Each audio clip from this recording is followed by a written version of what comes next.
I was kind of interested in whether you could make something that talked about a place, and yet it didn't matter where you were. So normally with locative type work, then it's about a specific location, so it's about this street corner or this street, and it talks about what's actually there.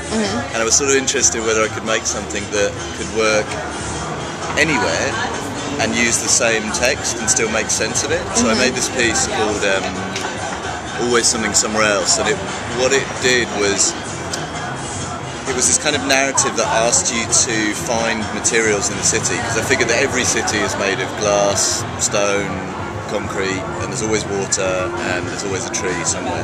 So it would kind of ask you to find a tree. When you got to the tree, you'd say, "I'm by a tree," and tap a button on it.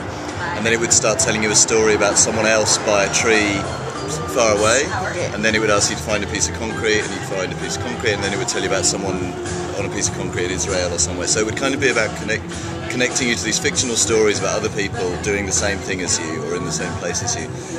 But the reason you tapped it off was because it would store all those locations, and actually the narratives wouldn't be complete. And it was, once you've marked all the five or six locations, you were then free to walk back through them. And then as you went back to those places, the stories would finish and kind of fold in on themselves. So you could then walk it back in a different order. So that was so it became this kind of generative map where your route made your memory of that place. So as you were walking back to the window that you'd looked at, or the concrete bench, when you got there it would carry on with the story, and you'd have your own personal memory of that bench.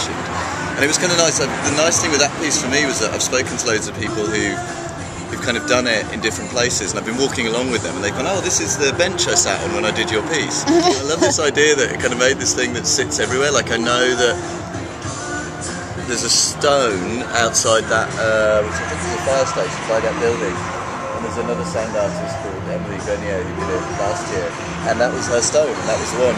You know, she told me later on, "Oh, there's a stone in South by, that's where I did your walk." And I love the fact that I know my piece somehow exists there for one person in their memory, and I kind of like that. It's a nice thing.